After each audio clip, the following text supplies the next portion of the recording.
నేను బ్రహ్మనాయుడు. ఇకపోతే ఆంధ్రప్రదేశ్ రాష్ట్రంలో నామినేటెడ్ పదవుల మీద సర్వత్రా మళ్ళీ చర్చ మొదలైంది. నిన్న వివిధ కార్పొరేషన్లకు సంబంధించినటువంటి డైరెక్టర్ పదవులను కూటమి ప్రభుత్వం విడుదల చేసింది. తెలుగుదేశం మొదటి వరుసలో, తర్వాత జనసేన, తర్వాత బీజేపీ. సో వీరందరికీ కూడా కార్పొరేషన్ల డైరెక్టర్ పదవులు దక్కాయి. ఇకపోతే ఇప్పటి వరకు చూస్తే దాదాపు 100 కార్పొరేషన్లకి చైర్మన్ల పదవులు ఆల్రెడీ భర్తీ చేసింది ప్రభుత్వం. అయితే మిగిలినటువంటి కార్పొరేషన్ చైర్మన్ల పదవిని ఈ దసరా పండుగ నాటికి ఖచ్చితంగా పదవులన్నీ కూడా ప్రకటించాలని చెప్పేసి ఒక నిర్ణయం ప్రభుత్వం తీసుకుంది. ఎందుకంటే ఆల్రెడీ ఆంధ్రప్రదేశ్లో కూటమి ప్రభుత్వం ఏర్పాటై సంవత్సరన్నర కాలం గడిచింది. ఈ సంవత్సరన్నర కాలం అంటే దాదాపు సాధారణంగా 80% నామినేటెడ్ పదవులన్నీ కూడా 2 సంవత్సరాలు వాటి యొక్క పదవీ కాలం. అంటే ఇప్పుడు కూటమి ప్రభుత్వం వచ్చి 1.5 ఏళ్ల గడిచిన పరిస్థితి. 6 నెలలలోపు కనుక ఈ పదవులన్నీ కనుక భర్తీ చేసి ఉన్నట్లయితే ఇంకొక సెక్టార్కి అవకాశం వచ్చేటువంటి పరిస్థితి ఉండేది. ఎందుకంటే 2 సంవత్సరాలు ఒకరు చేసేవారు, మరొక 2 సంవత్సరాలు ఇంకొకరు చేసేవారు, తర్వాత మళ్ళీ చివరి 1 సంవత్సరం మళ్ళీ ఇంకొక విడత అవకాశం దక్కేది. ఎందుకంటే 3 పార్టీలు అందులో. సరే, 3 పార్టీలకు సంబంధించి ఆశావాహులు ఎక్కువ ఉంటారు. తెలుగుదేశం, జనసేన, బీజేపీ. అందులో జనసేన ఫస్ట్ 1/3 అన్నారు, తర్వాత అధికారికంగా 20% అన్నారు. కనీసం 10% కూడా వారు దక్కించుకోలేక పరిస్థితి. అదే కనుక ప్రభుత్వం వచ్చిన 6 నెలల వ్యవధిలోనే నామినేటెడ్ పదవులన్నీ భర్తీ చేసి ఉన్నట్లయితే ఖచ్చితంగా ఈ అసంతృప్తులు ఎవరైతే ఉన్నారో వివిధ పార్టీల్లో, సాధారణంగా 3 పార్టీలు అసంతృప్తి ఉంటారు. ఎందుకంటే తెలుగుదేశంలో కూడా కూటమి లేకపోతే మొత్తం మాకే వచ్చేదని వారికి ఉంటుంది. జనసేనకి మాకు 1/3 ఇస్తామన్నారు, 100 పదవుల్లో 30 పదవులు మాకు ఇస్తామన్నారు, లేదా కనీసం 20 అన్న ఇస్తామన్నారు, మాకు అవి రాలేదని వాళ్ళకి అసంతృప్తి. ఈ బీజేపీ అంటే వారి పరిస్థితి పాపం, వారికి ఇంకా పదవుల పంపకాల్లో వారికి చాలా అన్యాయం జరుగుతుంది. అంటే 3 పార్టీలు పంచుకోవడం అనేది ఎక్కడైనా కష్టమే. ఒక పార్టీలోనే చాలామందికి పదవులు రాక వారికి అసంతృప్తిలోనైన పరిస్థితి ఉంటుంది. కాకపోతే ఎర్లీగా కనుక ఈ పదవులను కనుక ప్రకటించి ఉన్నట్లయితే ఖచ్చితంగా ఎంతో కొంత అసంతృప్తులకి అవకాశాలు ఇచ్చినట్టుండేది. ఇకపోతే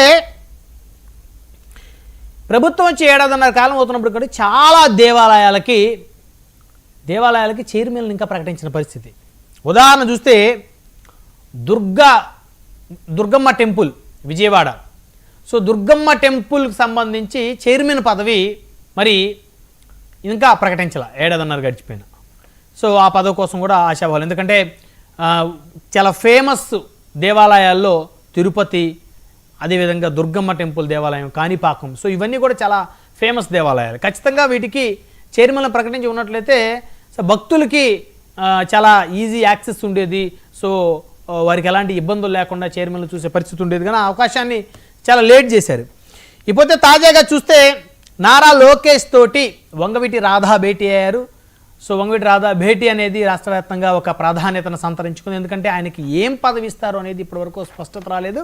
మరి ఎన్నికల నాటికి ఆయన్ని ఎమ్మెల్సీ ఇచ్చి ఆయన ఇంకా గౌరవించుకుంటాం, అంటే ఆయన మంత్రివర్గంలో కూడా తీసుకుంటాం అనేటువంటి రీతిలోనే ప్రచారం అయితే గతంలో జరిగిన పరిస్థితి ఉంది. కాబట్టి మరి ఇప్పటివరకు ఎలాంటి ప్రాధాన్యత లేదు. మరి నారా లోకేష్ తోటి వంగవీటి రాధా సుదీర్ఘంగా చర్చించారు నిన్న. మరి ఏం చర్చించారు, మరి ఆయనకేమీ ప్రాధాన్యత ఇవ్వబోతున్నారు? ఇటు ఎమ్మెల్సీలు చూస్తే 2027 వరకు కూడా అవకాశాలు లేని పరిస్థితి ఉంది.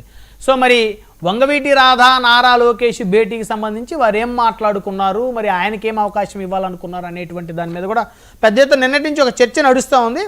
సో ఇక రాధాకి ప్రభుత్వంలో సముచిత స్థానాన్ని కల్పించనున్నారా, సో బెజవాడ రాజకీయాల్లో ఏం జరుగుతుంది, అంశాలన్నీ చర్చిద్దాం. ఇదే వాళ్ళ పవర్ డిబేట్, నామినేటెడ్ పదవులు. ముందుగా మనం డిబేట్లోకి వెళ్లే ముందు ఈరోజు ఆంధ్రప్రదేశ్లో కూటమి ప్రభుత్వం ఒక సంచలనమైనటువంటి నిర్ణయాలు తీసుకునే దిశగా కేబినెట్లో చర్చించారు. రాష్ట్రంలో పౌరులందరికీ ఆరోగ్య బీమా కల్పిస్తూ ఏపీ ప్రభుత్వం నిర్ణయం తీసుకుంది. ఆయుష్మాన్ భారత్ ఎన్టీఆర్ వైద్య సేవా పథకం కింద యూనివర్సల్ హెల్త్ పాలసీని తీసుకొచ్చారు.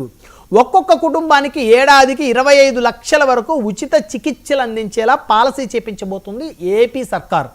నిజంగా ఆంధ్రప్రదేశ్ కూటమి ప్రభుత్వానికి అందరూ కూడా కృతజ్ఞతలు తెలియజేస్తున్నటువంటి అంశం. మరి 25 లక్షల వరకు ఒక్కొక్క కుటుంబానికి ఉచిత చికిత్సలు అందించేలా పాలసీ చేయించడం అంటే చిన్న విషయం కాదు.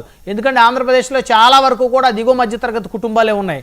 సో ఏ చిన్న వ్యాధి వచ్చినప్పటికీ కూడా లక్షల్లో కార్పొరేట్ హాస్పిటల్లో ఖర్చు అవుతున్న పరిస్థితి. సో కాబట్టి మరి మెరుగైనటువంటి చికిత్స వైద్యం అందించాలంటే ఇంత అంటే ఒక 25 లక్షల వరకు ఉచిత చికిత్సలు అందించేటువంటి ఒక పాలసీని ప్రభుత్వం చేపించబోతుందంటే ఇది నిజంగా ఆంధ్రప్రదేశ్ ప్రభుత్వాన్ని మనందరం కూడా అభినందించాల్సినటువంటి అంశం. ఆంధ్రప్రదేశ్ రాష్ట్రంలోని 1,63,00,000 కుటుంబాలకు ఆరోగ్య బీమా అందించేలా వారు కార్యాచరణ చేయడానికి రంగం సిద్ధం చేస్తున్నారు.